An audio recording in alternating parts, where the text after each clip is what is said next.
उपवास और उपासना। देखो नवरात्र पर जो लोग कभी भी उपवास आदि नहीं करते तो मैं कहूँगा एक आलंबन मिल जाता है ना।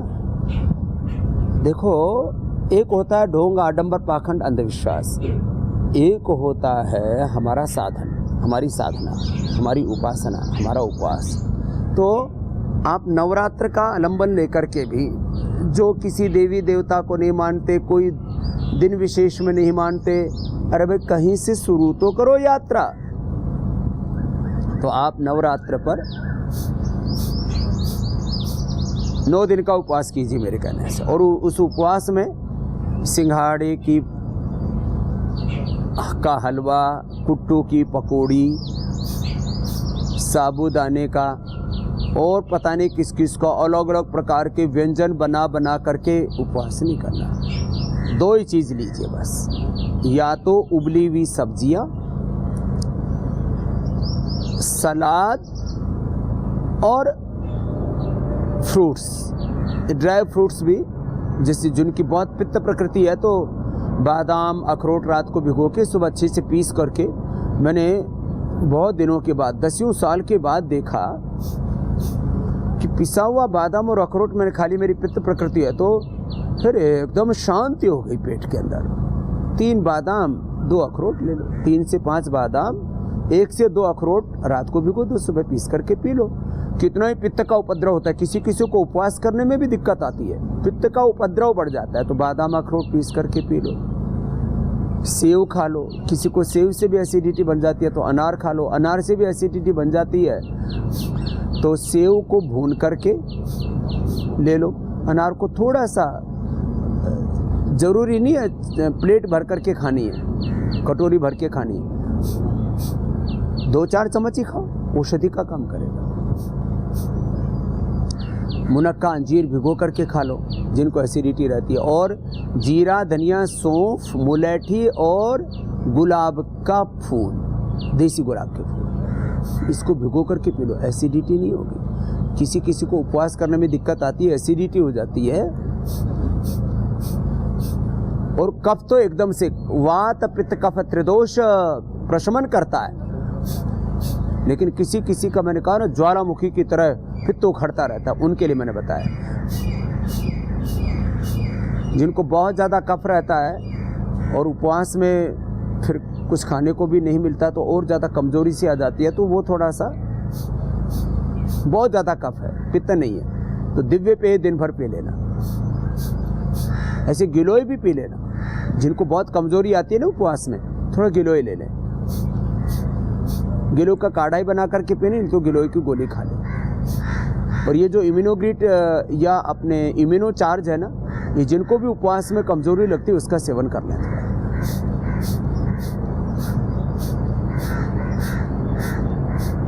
तो फल और सब्जियां, बस इसी पर उपवास करें।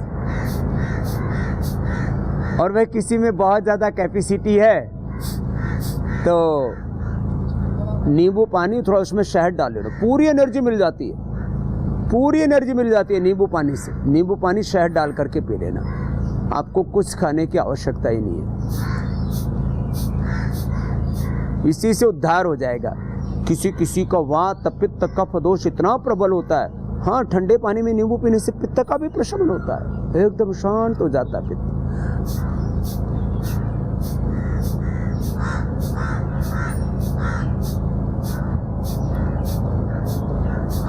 रसोपवास बोलते हैं इसको। तो मैं भी रसोपवास करने वाला हूँ नवरात्र पर। मैंने तो 18, 20 साल तक मैंने तो फलाहार किया हुआ है, इसलिए मेरा शरीर तो इन चीज़ों का अभ्यस्त है।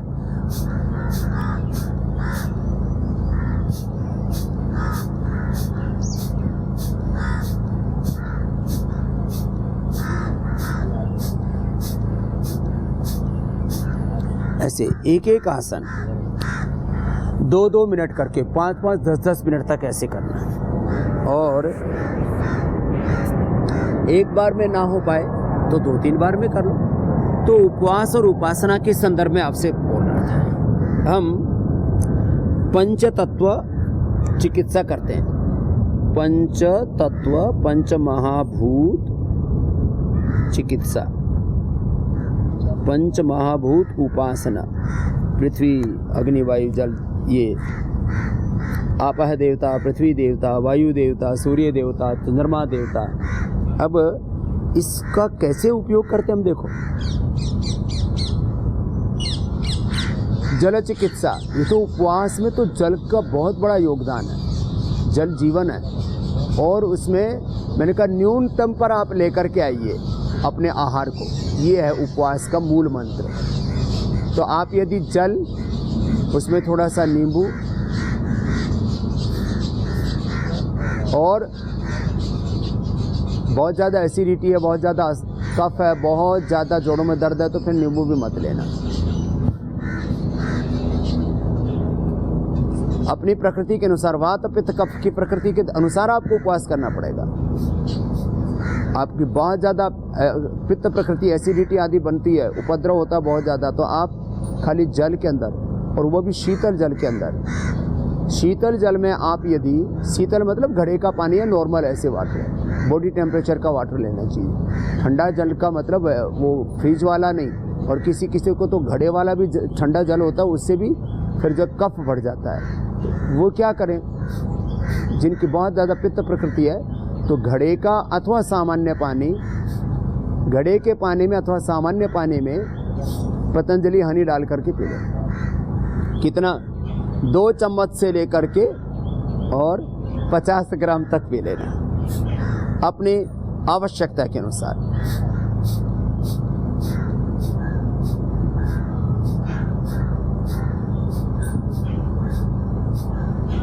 पेट में बहुत उपद्रव होने लगता है तो सर्वकल्प का पानी पी लेना, गिलोय का पानी पी लेना, कमजोरी लगती है। और बहुत ज़्यादा कफ की प्रकृति है तो मैंने कहा दिव्य पेय का पानी पी लेना। गिलोय का पानी तो सभी पी सकते हैं, कमजोरी से लेकर के वात पित्त कफ त्रिदोषों का प्रशमन करता है। तो अपना अपना आसन, उसको आप चयन करके एक एक आसन ऐसे 1-1, 2-2 मिनट से शुरू करके 10-10 मिनट करना। और नवरात्र में मैं तो कहता हूँ उपवास के साथ एक कल्पवास और कल्प काया कल्प और कल्पवास उपवास, ये शब्द प्रयोग किए जाते हैं हमारे यहाँ पर विशेष साधना पद्धति के लिए। तो जिनको कफ रोग हैं वे दिव्य पेय अधिक पीना, और चर्म रोग, कफ रोग, डायबिटीज़, वात रोग कई प्रकार के हैं तो आप गिलोय का पानी पी लेना, गिलोय का पानी। बाकी सर्वकल्प, जिनको उदर रोग बहुत ज़्यादा प्रबल हैं, फैटी लीवर है, तो आपका इस नवरात्र में मैं करोड़ों भारतवासियों का फैटी लीवर अच्छा करना चाहता हूँ। दिन भर सर्वकल्प का ही पानी पीना, लिवोग्रिट, लिवामृत ले लेना। अपने सभी पतंजलि चिकित्सालय, आरोग्य केंद्रों आदि पर उपलब्ध हैं। जिनको कहीं पर असुविधा हो रही है तो ऑर्डर मी के माध्यम से मंगवा लेना। और सब इस नवरात्र में अभियान चलाना, स्वदेशी समृद्धि कार्ड के भी मेंबर बनाने का। श्रद्धेय आचार्य श्री मुझसे लगभग 1 वर्ष से बात कह रहे हैं, अब उनके संकल्प को भी पूरा करना। और ये भारत के आत्मनिर्भरता के लिए बहुत बड़ा कदम होगा पतंजलि का, बहुत बड़ा अभियान आंदोलन होगा पतंजलि का, कि हमें अब ये इस भारतीय नववर्ष विक्रम संवत 2078 का ये हमारा बहुत बड़ा संकल्प होगा कि हम सब पतंजलि के भाई बहन मिलकर के, जो भी पतंजलि से और भारत से जो श्रद्धा रखते हैं, वे सब 1 करोड़ मेंबर जो है स्वदेशी समृद्धि के बनाएंगे। और इनको हम परिवार की तरह पालेंगे, आगे बढ़ाएंगे।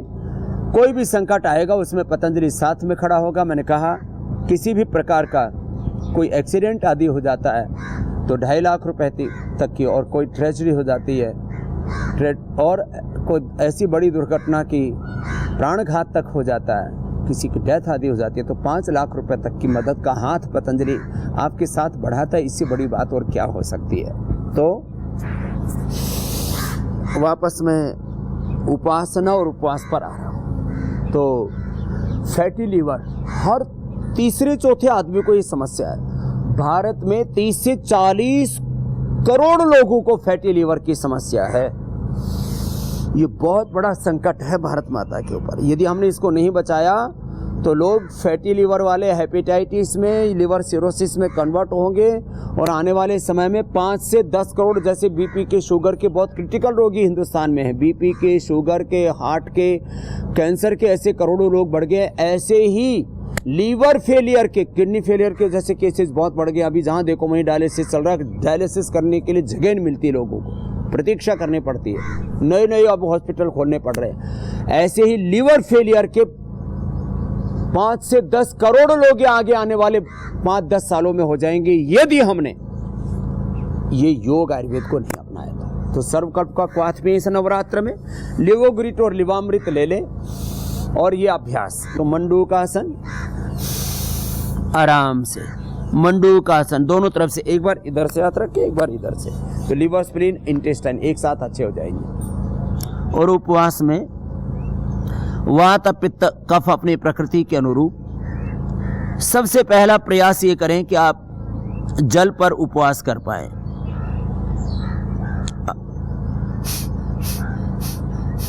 मेरा तो मैंने कहा उपवास के संदर्भ में 18-20 वर्षों का अनुभव है,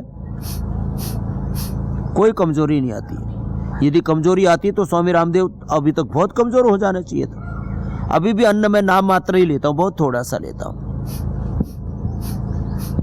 तो प्रथम प्रयास आपका जल पर होना चाहिए। जल में मैंने कहा थोड़ा नींबू और उसमें हनी, उससे आपकी एनर्जी की पूर्ति हो जाती है और ऑटोफैगी प्रोसेस इतना स्ट्रांग हो जाता है।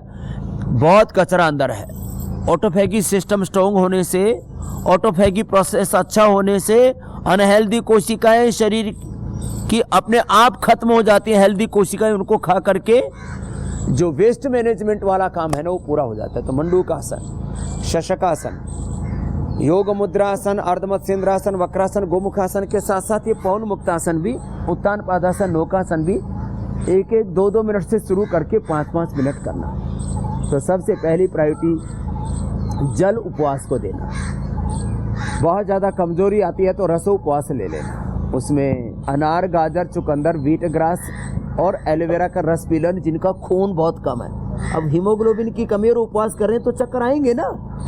आपका बाकी अन्न पूरा बंद कर दीजिए। व्हीट ग्रास, एलोवेरा, अनार, गाजर, चुकंदर, इन्हीं का रस लीजिए। 1 चम्मच गुड़ रात को भिगो के सुबह पी लीजिए, पानी, उसका पानी पी लीजिए। और 5 से 10 मुनक्का और 2 से 3 अंजीर सुबह खाली पेट खा लीजिए। बस हो गया आपका उपवास। 9 दिन में आपका हीमोग्लोबिन यदि 5-7 है तो 14-15 तक पहुंच जाएगा। 12 की गारंटी है, 6 से 12 होने की, दुगने की गारंटी। कपालभाति करना है, प्राणायाम करना आराम आराम से। देखो उपवास के दौरान ऐसे धीरे धीरे करना।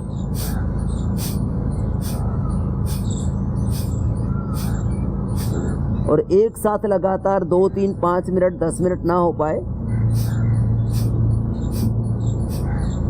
ऐसे गिन के 50-100 बार कर लेना, फिर थोड़ा ऐसे वापस आ जाना है और 2-3 श्वास लेना ऐसे लंबे।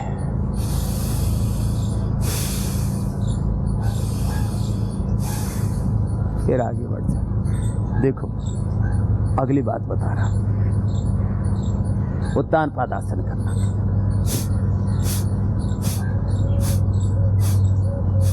जिनको बहुत कम हीमोग्लोबिन है उनके लिए मैंने उपवास का तौर तरीका बताया। बाकी सबके लिए कोई भी फल का जूस, फाइबर के साथ फल लेते हैं ना तो उससे कॉन्स्टिपेशन आदि भी नहीं होता। जिनको ओबेसिटी है, जिनको हाइपरटेंशन है, कोलेस्ट्रॉल बढ़ा हुआ है, बहुत चर्म रोग है, बहुत तरह के टॉक्सिन ऑक्सीडेंट्स बढ़े हुए हैं, तो लौकी कल्प करें। लौकी की सब्जी, लौकी का सूप। जिनको arthritis, rheumatoid arthritis, gout, asthma है वे जूस मत पीना, नहीं तो लौकी का जूस भी पी सकते हैं। शुद्धिकरण पूरा हो जाता है, एकदम शुद्धिकरण हो जाएगा और ऑटोफैगी प्रोसेस तो इतना स्ट्रॉन्ग होगा कि कैंसर वाले तक भी ठीक हो जाएंगे। तो पहले ही प्राथमिकता जलोपवास को, दूसरा रसोपवास जो मैं बता रहा था, फिर फलोपवास, फिर शाक सब्जी आदि उबली की, वो उसमें भी ज़्यादा नमक नहीं, सेंधा नमक भी थोड़ी मात्रा में ले, और आर्टिफिशियल मीठा तो ले ही नहीं, गुड़ शक्कर और मधु बस, चीनी ना खाना। बहुत लोग बहुत उपवास को बिगाड़ के रख दिया, ये मत करना। उपवास और उपासना, दिन भर आप अपना मन भगवान में लगाए रखना, बार बार अब ऐसा अभ्यास करना। तत्र स्थितो यत्नो अभ्यासः, अभ्यास और वैरागी, विवेक वैराग्य षट्क संपत्ति मुमुक्षुत्व, यही तो मुक्ति के साधन है जो उपवास और उपासना से प्रारंभ होते हैं।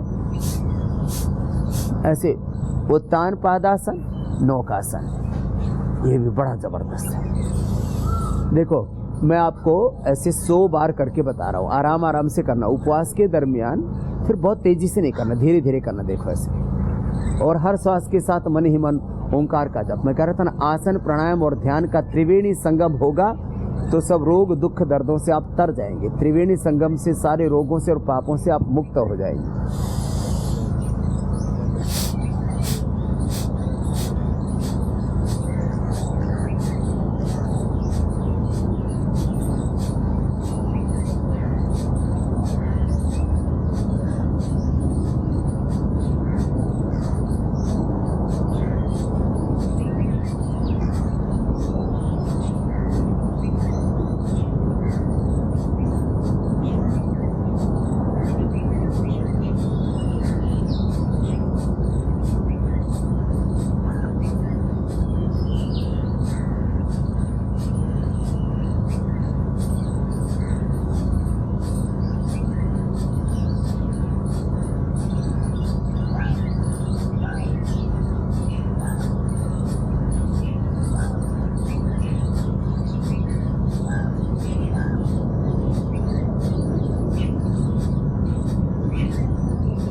ऐसे 100 बार करके फिर धीरे धीरे नीचे आना, एकदम से नीचे नहीं पड़ना, ऐसे ही करना। एक बार तो थोड़ा जोर पड़ेगा, लेकिन धीरे धीरे अभ्यास बढ़ता जाएगा। 100 के बाद फिर 200, 300, 400, 500, 1000 बार तक लगातार आप ऐसा कर लेंगे। मैंने देखा है जो ऐसे अलग अलग आसनों में कपालभाति 5 से 10,000 बार कर लेते हैं, उनका पूरा ट्रांसफॉर्मेशन हो जाता है। लीवर, किडनी, हार्ट, लंग सब कुछ ट्रांसफॉर्म हो जाते हैं, और वो लाइफस्टाइल डिजीज से लेकर के जेनेटिक डिजीज और इनक्यूरेबल डिजीज से भी बच जाते हैं। तो ऐसे पवन मुक्तासन, उत्तान पादासन, नौकासन, इससे रिलैक्स हो जाते हैं।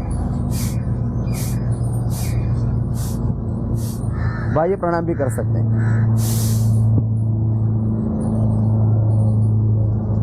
उज्जाई भी कर सकते हैं।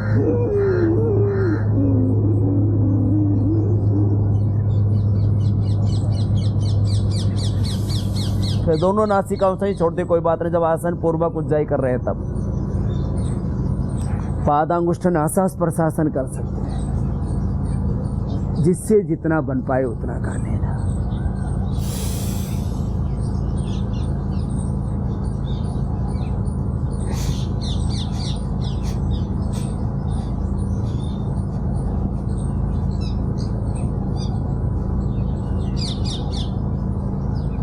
अपने अपने सामर्थ्य के अनुसार यथाशक्ति यथा सामर्थ्य करना है। तो मैं कह रहा था, ऐसे आप अपने योगासन का चयन करके उसके साथ भस्त्रिका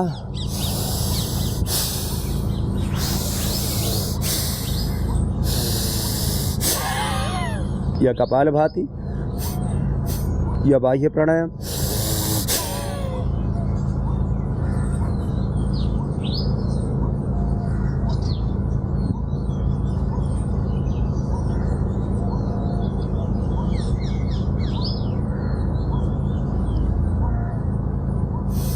उज्जाई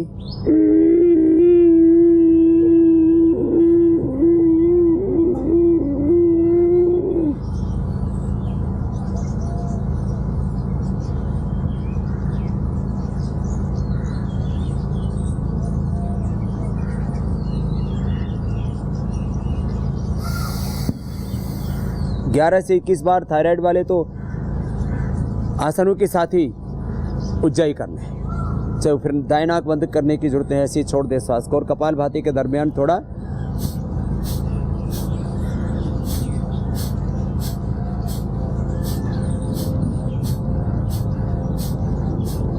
ये थायराइड का पॉइंट भी और थायरोग्रिड ले लें। जिनको अभी थायरोग्रिड नहीं मिल पा रही और ऑर्डर में से मंगवा लें। और तब तक आप जो है, जो हम पहले आपको औषधियाँ देते थे, त्रिकुटा, बहेड़ा, काचनार, वृद्धि बाधिका, अब इन सब की आवश्यकता नहीं, अब थायरोग्रिड से काम हो जाएगा आपका। तब तक त्रिकुटा, त्रिकुटा 1 से 2 ग्राम, त्रिफला 1 चम्मच, बहेड़ा भी अपना मिलता है, बहेड़ा अकेला भी मिला सकते हैं, नहीं तो त्रिफला ले लिया, और धनिया, इसको उबाल करके पी रहे जब तक थायरोग्रिड नहीं मिल रहा है। और ये उज्जाई कर लें। इस नवरात्र में हम जो है सब प्रकार की ये जो रातें हैं, अंधेरी रातें, रोग का अंधेरा, अज्ञान का, अश्रद्धा का, अकर्मण्यता का, दुर्गुणों का, दोषों का, दुर्बलताओं का जो अंधेरा है जीवन में दुखों और दरिद्रता का जो अंधेरा है, विकारों का जो अंधेरा है, काम, क्रोध, लोभ, मोह, अहंकार का, विद्या, अस्मिता, राग, द्वेष, अभिनिवेश, क्लेशों का जो अंधेरा है, प्रमाण, विपर, विकल्प, निद्रा, स्मृति रूप क्लिष्ट वृत्तियों का जो अंधेरा है, इससे हम पार निकल पाएंगे और एक नया सवेरा जीवन में आएगा। तो सब रोगों रूपी और अज्ञान रूपी अंधेरा ये छटेगा और इस नवरात्र पर एक नए युग में प्रवेश करे भारत। नववर्ष में सबके जीवन में हर्ष हो, उल्लास हो। फिर से अंत में एक बार पुनः भारतीय नववर्ष की, युगादि की, गुड़ी पड़वा की सबको बहुत बहुत शुभकामनाएं। और हम सब मिल कर के एक आत्मनिर्भर भारत बनाने के लिए, परम वैभवशाली राष्ट्र बनाने के लिए, दिव्य जीवन के लिए और दिव्य भव्य राष्ट्र के लिए और दिव्य भव्य विश्व के लिए इंद्रम वर्धन्तो अत्रः कृण्वन्तो विश्वमार्यम् अपघ्नन्तो अरवण, हम बढ़ते रहेंगे। ओम शांति शांति शांति। ओम।